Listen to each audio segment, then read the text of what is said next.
I love music. I wish it was real.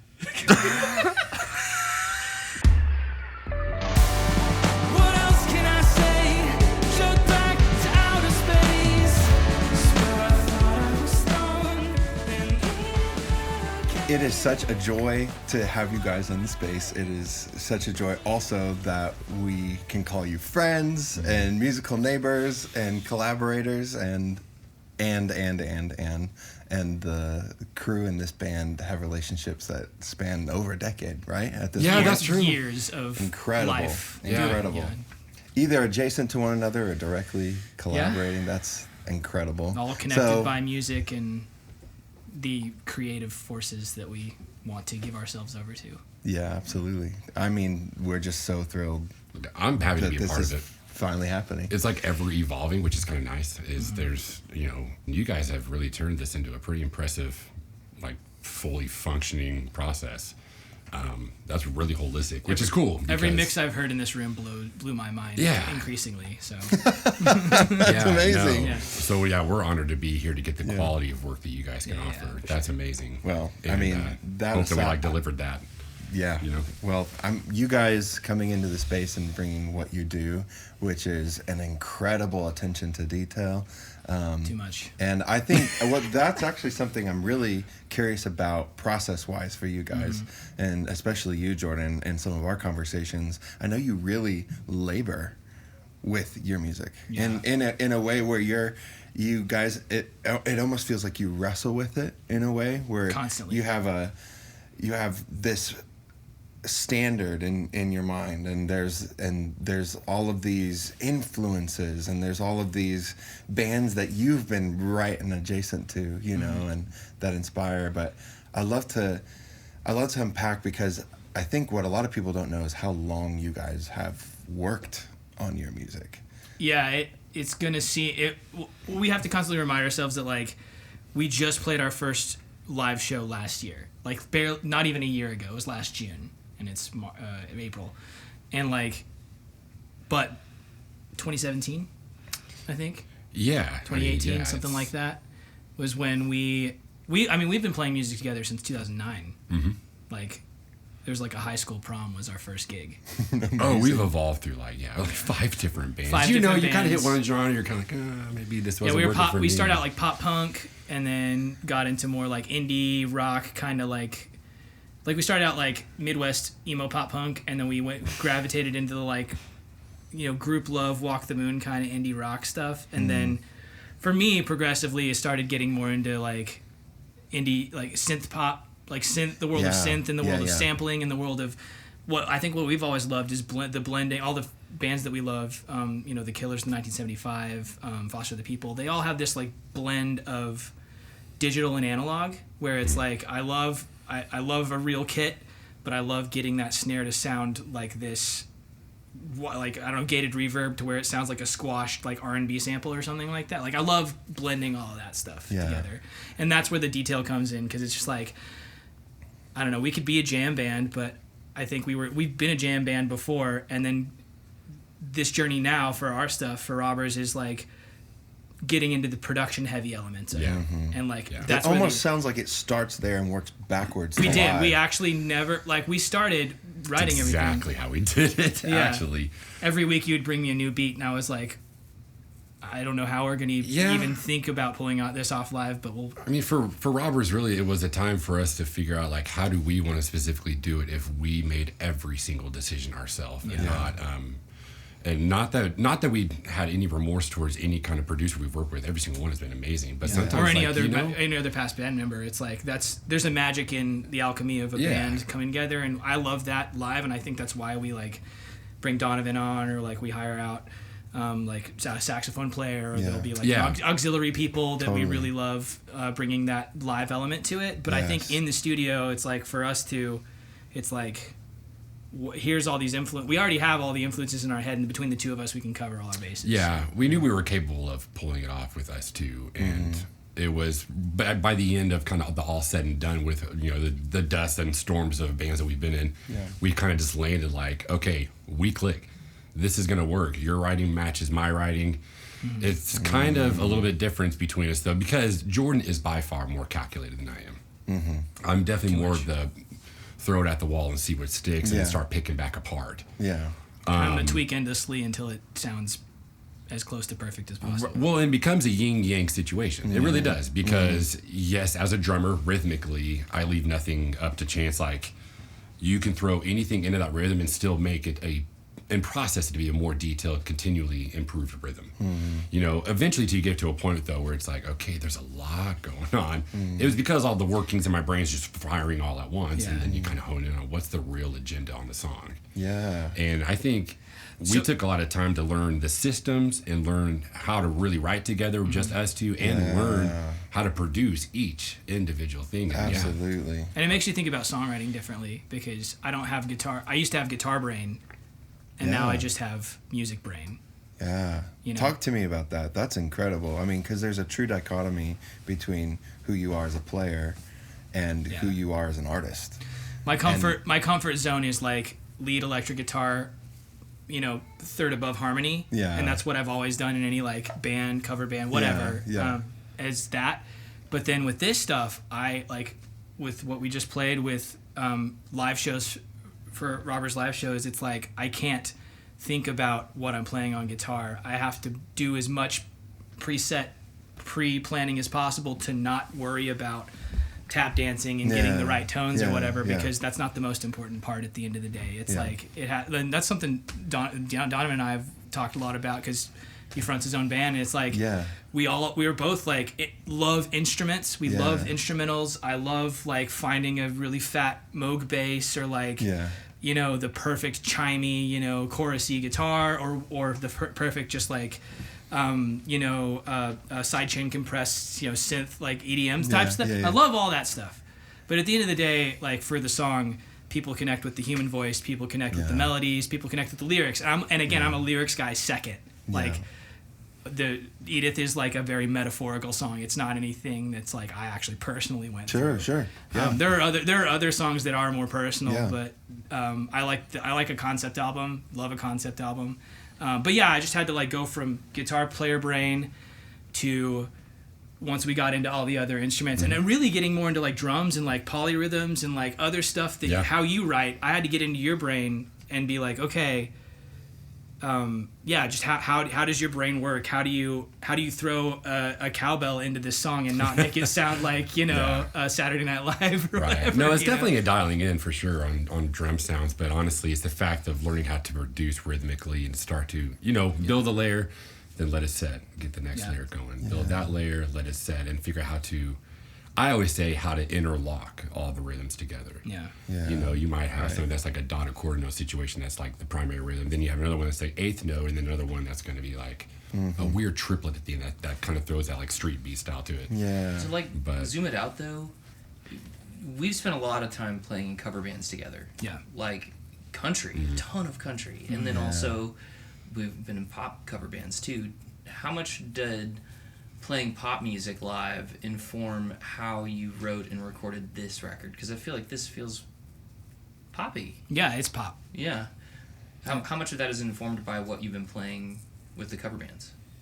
Tons. I mean, via like we're both, I think, when 1975, especially their second record, dropped, but even their first record, like that. Going through those kind of tones, Bon Iver, like is a big influence for us on the more kind of ambient kind of acoustic textural side. But when you get into that, we start playing in cover bands and realize, oh, 1975 is just like British Prince. And like Bon Iver is just like, you know, Neil Young or like John Denver or something. Like really, that's really where the influences are, is going back to the 60s and 70s and those old pop and 80s for the synth sounds for those old pop records, and playing a bunch of Prince stuff, playing a bunch of, you know, Whitney Houston, you know, or whatever, like old 80s dance stuff, is like it's all just a remix of that. That is what we're doing, and that so Andrew kind of came up with the concept of the Name RAABERS, a different spelling for whatever reason, just search engine optimization, I guess, or I whatever. mean, when we started this, so no one can find it. Yeah. we thought it was going to be like unique, stand outish. Then we're like, oh, time out. Oh, But there's that was always like with the two, 2017, or whatever. and Yeah. that was back when like a lot of bands had misspelled Yeah. names. But the concept But- is The Beatles is a misspelled name. that's true. Beatles, yeah. So true. So for Robbers, it's Pablo Picasso. I think this is attributed to him, but good artists borrow, the best artists steal.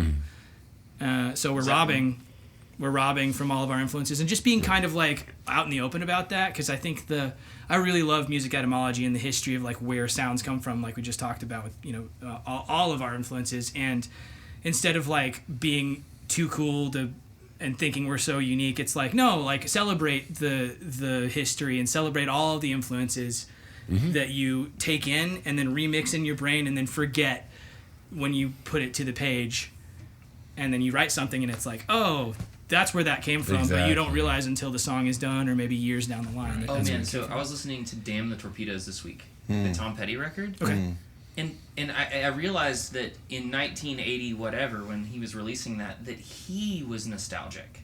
Yeah, for the 60s. He was 70s, nostalgic yeah. for the 50s. Yeah. Like he was thinking, man, there's a time whenever music was really good, you know. and he was thinking he was going to carry on this tradition, but I think as an outsider to Robbers, like as a live player who's not always in the writing process, I look at this music as like honoring the best parts of the 80s in a lot of ways, but also it has this fresh spin on it that I think is just entirely you guys that I would not say has a home in the past. It feels like now. Yeah. Thank you. Yeah, there's a definite songwriting style that has the dressings of 80s, but the song, like the actual song, its core is modern. Yeah. Like it very much takes from, in my mind, outside looking in, it takes from the camp of songwriters who have kind of pushed back on things needing to be insanely specific and personal, and have just opened themselves up to this idea of, I'm going to invent a story. I'm going to invent a world. Yeah. I'm going to invent a character, and I don't have to relate to them in any way. Right. And there's a lot of exciting art that's starting to come out. So much so that there's like a camp building. There's like a group of songwriters that are forming around this kind of rejection of super specific, super intimate things. Well, and what I think is really cool that you guys do is you find a way to do both of those things in varying ways. You know, it's like, I'm going to bury an Easter egg, and that's true, and that's personal to me. But then there's these other dressings, and there's these other things, and it goes a different way. And Edith, the song that you played today, is this just incredible work of fiction that has within it so much depth of meaning that people can find when they're looking for it. And so subjectively, you can interpret it however you like. You've Which got is the the listeners great thing about art. putting themselves in your song, and which is, I think, always the most ultimate compliment as a songwriter. Yeah. But it's kind of funny, they could put themselves in either one of those roles. Yeah. Of the characters in the story. So like it was a fun song to write. Yeah. It was And really fun it's our most recent that we've recorded. It wasn't the most recent that we released, but it was the most recent that we've recorded. Yeah. And so from the first song that we released to this one, we started as a maximalist.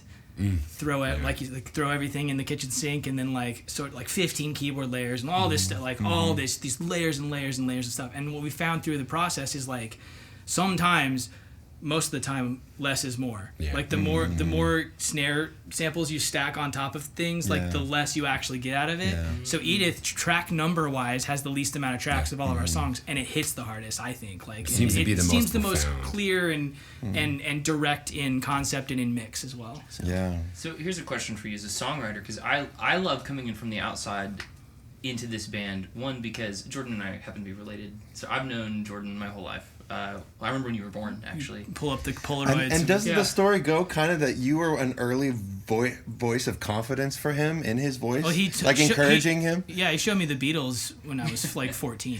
We kind of got into it together. I got the Star Wars trilogy and I dropped it at his house. I got it in 64. He got a GameCube. Like we were having lots of fun as boys in those times.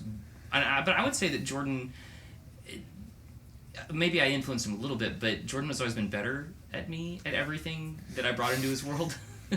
So as a producer, I just got stuck in my Beatle world, but over here he's like, no, and that's cool, but also have you tried this? And it's like, this why? So when I come to Jordan's songwriting, I had a question for you about your songs though, because I feel like a fan playing your music. Do you want your fans to know what Edith is truly about all the way, or you kind of like to keep it on the down low so that you know what I mean? Well, as a lyricist, second, it's like I don't care. Oh, you don't care? I don't. I just am happy that came out. Yeah. Like, I'm happy that we're able to, that anything is coming out. That is, I think that we can put our stamp on and go, yes. Like, if it's saying a specific thing and someone connects to it, that's like all that I want. Yeah. I don't really want to, at least for Edith. I mean, I think that there are other songs that, again, are more personal that I'm like, yes, this is what this is about. But at the same time, it's like there's so many songs from my favorite artists that I don't know what they mean. I just love the sound, you know? What was it? We were just talking about something hilarious to me that was completely misread. Oh, yeah. That DNCE song, Cake by the Ocean. Yeah. It mentioned Diddy and Naomi, right? And for my whole life of being around that song, having to sing it in cover bands night after night after night, I just thought it was about Donkey Kong Country 2.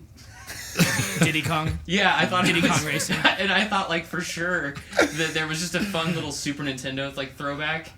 And just Diddy stuff comes out, and it's, like, blown my mind. Amazing. And having to sing that song in cover bands and do all this dance music around that, and then knowing that they don't sing that line anymore actually kind of feels lame. Amazing. You never know what the artist is gonna, or what your audience is gonna interpret your music as. Yeah. I know that one of my bandmates thought that I had this like coke snorting song, and I was like, no, it's about love. Yeah. Yeah. So I mean, to like art interpretation, it's like, I don't know. Give it to the. I think we get in our heads a lot. Yeah. Maybe all the time. Yeah. And I think that making the music, it was just all up here, and we had so much self-doubt. And I think that's one thing that you helped me with, is just like, don't think about it so much, just do it. And you like Andrew does that it really incredibly well with your creative process. Don't think about it, just do it. And again, I'm the tinkerer. I'm always like conceptualizing. I will, as far as songwriting, it's here before it's here. Yeah. A lot of the times. Yeah. But that's like not the best way to do it. Well, I don't know. It can't. It's a way to do it. Well, quite frankly, mine's the opposite. I actually have to make it in order to even kind of hear. I know it sounds like a weird process. I don't know how to play keys, so whatever I land on, that's where it lands. And if it sounded like it was right, I'm keeping it. Yeah, there's another song and of then ours. he'll dig and he's like, dude, what chord is that? There's another, but I love it because, I know idea. too much theory, and it's like when you get into somebody's brain that's like Andrew's just like, vomit something out, and it's like this cool like Chainsmoking. One of our songs, Chainsmoking, has like chord information in it that is like very like almost perfect fourth, like crazy stuff one after another, and I'm like, I kind of know what chords they are, but not really, and I love that. That's amazing. So it probably sets you free in certain ways. Oh yeah, that's incredible. It's like, it gives me a playground because here's somebody's brain that like doesn't have the shackles of like trying to think of specific chord information or theory or whatever. Yeah. You know the Hard Day's Night chord? Yeah. Where like they hit it and people have like argued about it for like 50 or 60 years. Yeah, like what been, right? What chord is that? Yeah, well, I heard Rick Beato go, oh no, it's actually this, and then there's a D on the bottom. I'm sure the Beatles were like, nerd. Yeah. Because they were just like, having a good time of it. And then bong, there it is. Well, and that's at the end of the day, I think like throughout the years of making this stuff, and then now actually playing it live, playing all this stuff live has completely changed my perception of the songs. Yeah. And again, making everything in the studio, again, without any, we had no like.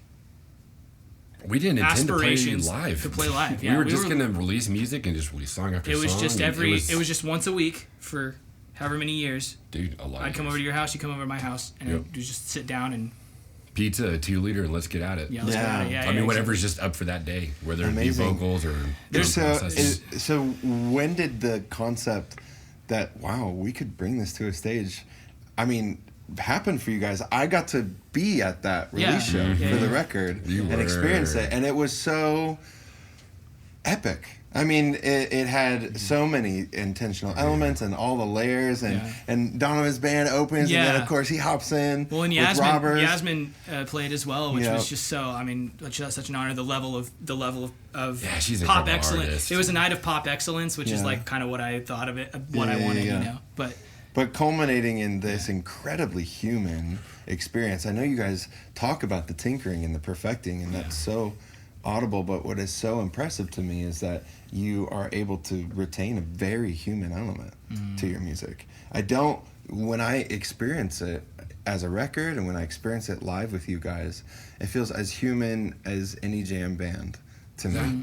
And that's deeply impressive. I think it's a testament to your experience as I think it's something we live musicians. Intentionally worked on was like to the T, how we combine organic music with the digital world and like what's gonna sync together. And I think we're still working on improving that by like our next album will be more live writing together, where I will literally incorporate with my hands because building all of this for the album digitally, I might as well have 8 arms if I'm really going to play just like every little rhythm and tidbit there. But we did come from a producer standpoint, which is very different than what we've ever done before. It's always been we played live for months and months and months, and then we have these songs to do play shows and then make the record. And I think we knew what we wanted out of it. We just knew it was going to take time to understand how to get there, and that's what we did. So what clicked for the live? What clicked for we could do this? I think it got to a point where we were so spinning our wheels on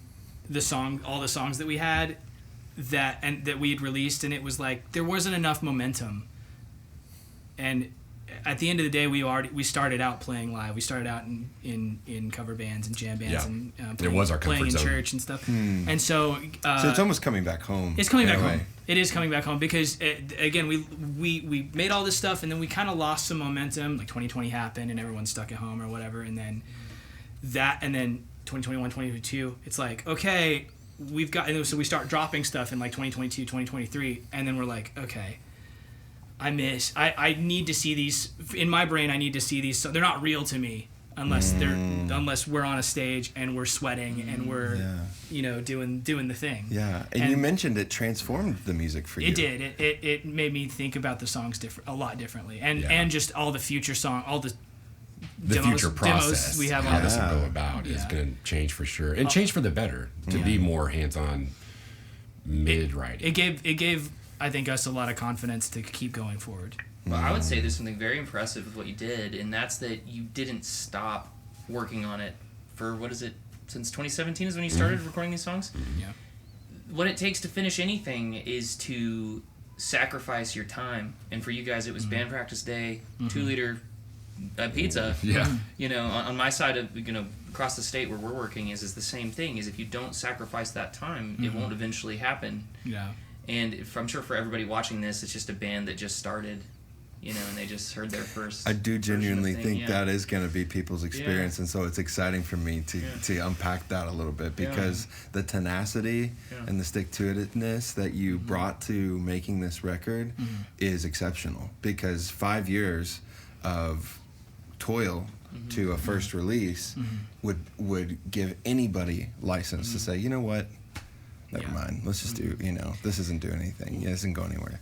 Yeah, there's a lot of being back in the music scene, because I was in like the corporate sales world for a while, and we were still making stuff, in our spare time. But I'm a full-time musician now, right? And the more I get back into the scene, which we were into the scene in our college days, the more I get back into the scene after knowing more about the sort of production and behind the scenes and live production process, compressor gates and all the nerd stuff, right? I still don't know how they work. Yeah, we still don't know how a compressor works. What are compressors? Squishy. No, what does that even mean? They just squish things. You just put it on a synth and it sidechains and does the boom, boom, boom. That's all I know.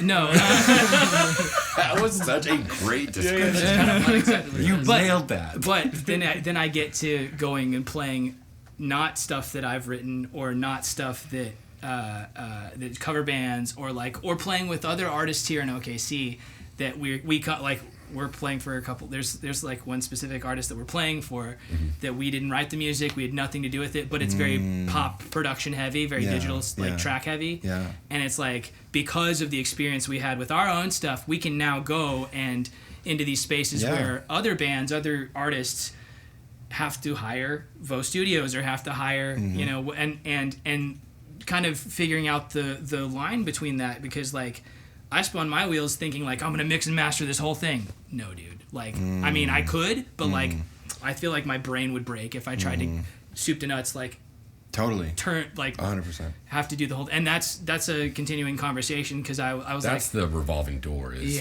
when are we done? When is this actually finished? And we When do is it out have of to our challenge hands? each other a lot. Yeah.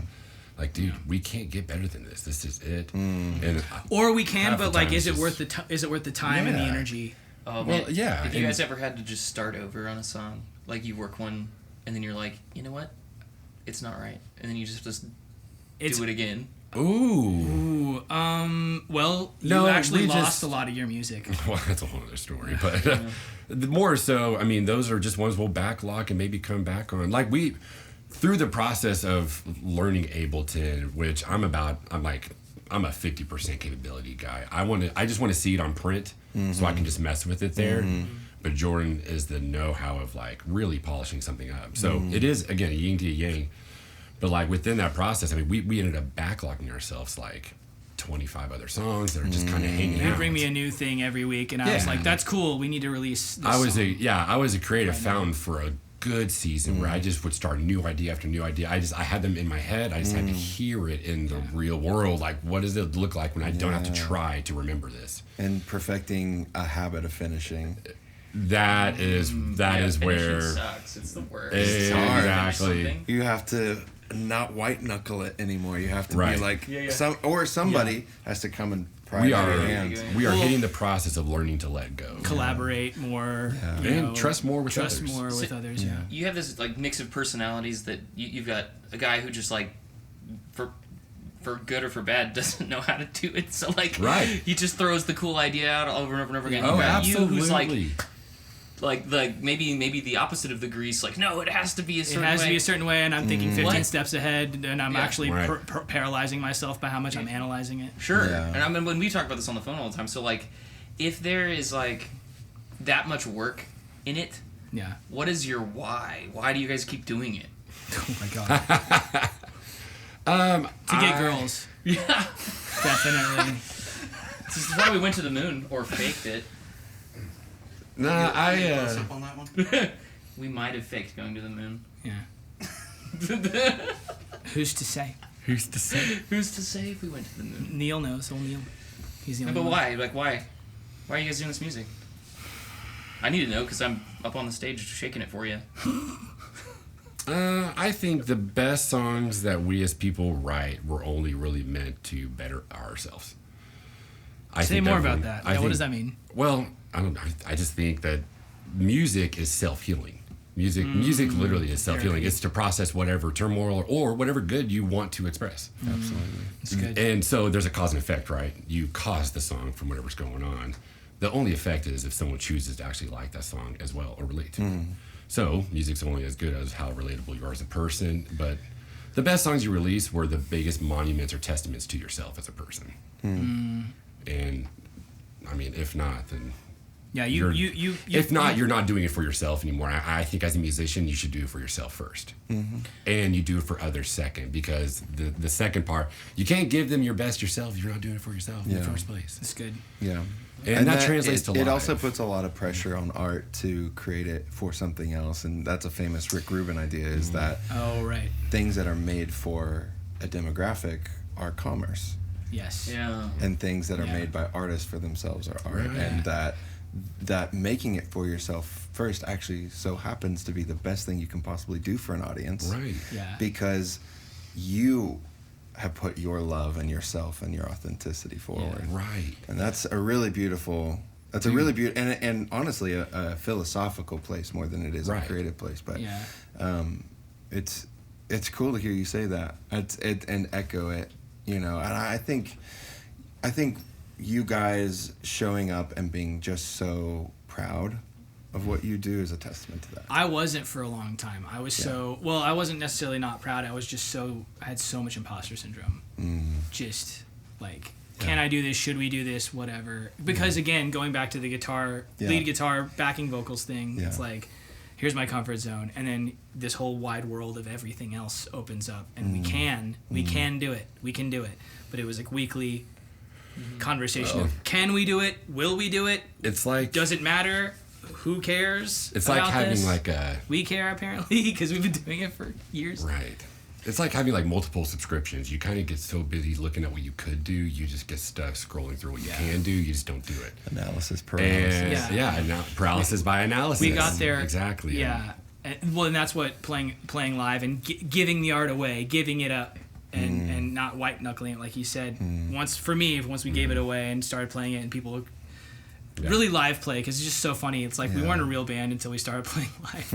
Even though we released songs for like 3 years. Kind of like you're just an idea until you show up, kind of thing. And then the show is that then it's show human. up. But then we did it, and then everyone at the release show and all those subsequent shows since are like, oh, they're actually a real thing. And then it made it real again to me.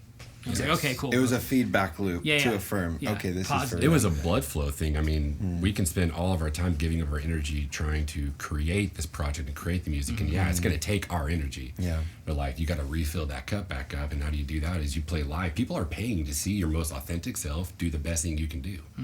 They're paying for that. They want to see it. So why not just rickroll that and have that, and just trust that you are going to exchange of energy where they give it back, you're giving it to them. Like, it's a crazy process live play, but it's the most enthralling thing I think I can do as a drummer. It was bar none. That very thing that we were feeling when this was born. It was the COVID death of connection in that way. But all of these bands were still making and still creating. Well, and ultimately I think the other thing to submit to the conversation of why is you can't help it. That's how you are. You know, like real artists are that way. They can't not create. I had Killer's Sam's Town CD in my pickup for 3 or 4 months, and then I was through that process driving around in college hearing, when you were young, all the way to Sam's Town, being like, I love synth guitar doing this. I love these big shout choruses with vocoded vocals, and I love these big rototoms and these big whatever. I love it. I love it. I want to do that. Life. Yes. Yeah. Something that makes you feel bigger than yourself. Do you ever find, because I feel like whether I don't want to say that Robbers is like a retro act at all, because it's not. To me, it's fresh, but knowing that your influences are from 2005 and also from 1980, that it all blends this and some would even argue the Killers is a bit of a retro thing too. It's like Strokes plus Springsteen plus Talking Heads, Depeche Mode or something. Plus. I look back, being that I know that the music that I write tends to be this nostalgic play at something that already happened. And I also get insecure that no one likes it because I like goofy old music. You know what I mean? Do you ever feel that insecurity with this music that you made? The fact that I'm 33, yes. It's a our type of synth pop, indie pop stuff is I mean, can I still be doing this at 45 or 43? I should hope so. It was amazing to me when music that sounded like it came out in the 90s came out.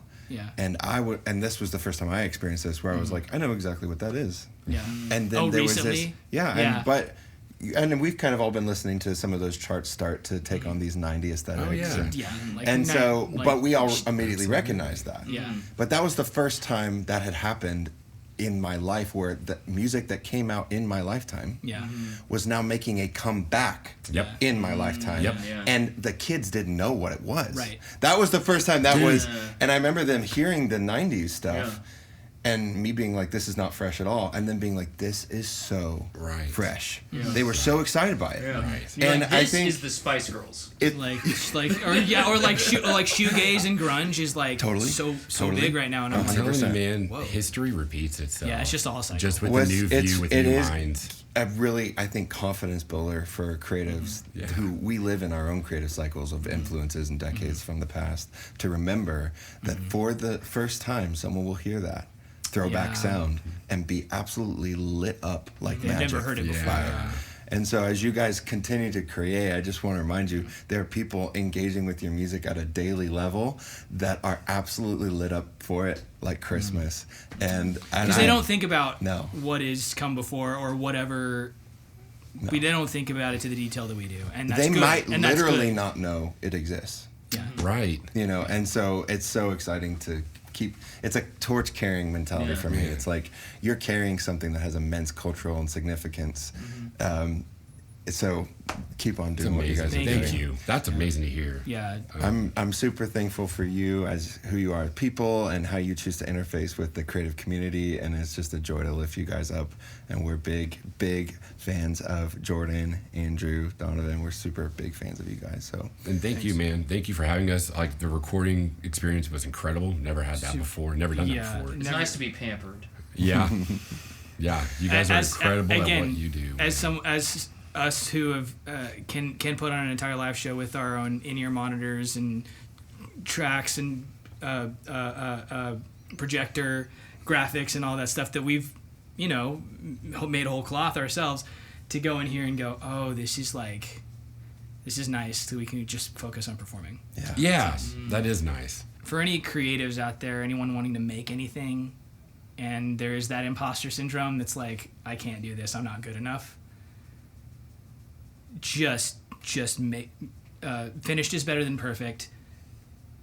Make it exist. You can make, like, I'm saying a bunch of random Instagram posts that I've seen on like artists, Rick Rubin type artists, but like, finish is better than perfect. Make the thing. You can edit it later. Just get it out. Put it out. Get GarageBand. Get some way to record yourself. Get out some demos. yeah. And be in community with other creatives, because I've been an isolated island with my creative process before, and that it's not good. It's not healthy, and it's way better to share your art and share your creative process and music with other people, because that exchange of energy you talked about before with the live play and the audience is like part of it. It has to be part of it. Yeah. It's essential. Yeah. And it's very spiritual. Like it's just going inward more. It has to feed. It feeds your soul. You can spend a lot of time thinking about doing that thing. You can talk about how good it will feel when you're done with the thing, or you can just do the thing. Yeah. The fact is, quit overthinking. Just step in and do it. If you didn't like that one time, do it again. If the dishes aren't clean the first time, restart the dishwasher. Why not? Absolutely. What do you have to lose? Exactly. What do you have to lose? What do you have to lose? Except for maybe, well, not even time, really. You already know. Your expectations are already there. But I would also say, nothing beats your most authentic self. And put up your damn phone. Yeah, that as well. That's great. Yeah. Gosh. Incredible. Yeah. That's treasure. Nothing happens scrolling. No. Yeah. Nothing that you wish that would happen. All the people that you see having a great day, Yeah. you're not going to have one if you have your phone. The best experience is the one that you forget what time it is and where you know whatever. Exactly. Exactly. The best creative process, the best like songwriting process we ever had, where it's just like, oh no, it is 1 in the morning. Yeah, you phase out. Oh no, I have to wake up for work tomorrow. Oh no. But then you go to work the next day with that bounce on your Dropbox, and you go, worth it, I'm so tired. Exactly. Just cycling through it and worth just letting it That's keep gonna you be alive. bitching when it gets printed. Yeah. Like, Exactly. Right. Your What best about you, songs take you on the Donovan? way. What would you want people to know? Well, when you asked that question, there were two things came to mind for me, and one is that my life dramatically changed for the better when I realized, through more of a religious experience, really, that I'm exactly the same value as Jordan and you and Logan and Andrew. Andrew, like there's no difference intrinsically in anybody's value. But that also means that where I put myself down here, put me right here with everybody else. You are exactly the same value as someone else.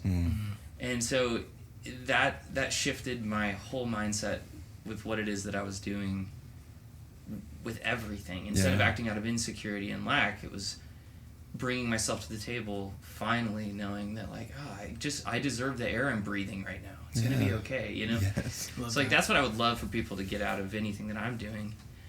But there was something else, and I forget now. So that was so profound that I'm just gonna have to chew on that one. I love it. I love that. Yeah, that's I'm trying to think about what it is that I want people to know. Like, why do all this stuff? Why make this music? Why? I don't know. I think ultimately, from Robbers, from like my interaction with you guys, being on stage with you, playing with you, what I want people to do is to stop thinking and experience something. Yeah, that's what I want. The best shows I've ever been to. I want you to check out of like, what am I going to do on Monday when I get back to work? And just like, this is what we're offering you. We hope you guys have a good time. Yeah. Meaning, stop thinking. Yeah. The best shows I've ever been to is just like 3 or 4 hours of just like, I'm there present in the moment. I'm not thinking about. Dude, I cried at Keen. Oh like, yeah, you saw Keen recently. Yeah. Like Keen, Tom Chaplin is singing better than he's ever sang, and that band has all those songs. And for just like, God, they played every song. Yeah. And I didn't realize how much I loved that band, and they just slayed me. And I was like, this was worth every bit of the money in the 6-hour drive and the whole thing. Yeah. Because I got to check out for the first time in 6 months. You know, that's what we get to do as bands, is we get to go out and hopefully give that experience. Like you can just stop for a second. And on the performance side, again, we get so in, Andrew and I get so in our heads with the details and the little tweaking the set. But I think that like the best shows, the best concerts, the best moments on stage happen when you just like, you're vibing and you're not thinking about it. It's all instinct. It's all you're finally just in the room with the people in that moment. They're with you. You're not worried about how I'm gonna get home after the show or who else didn't make it.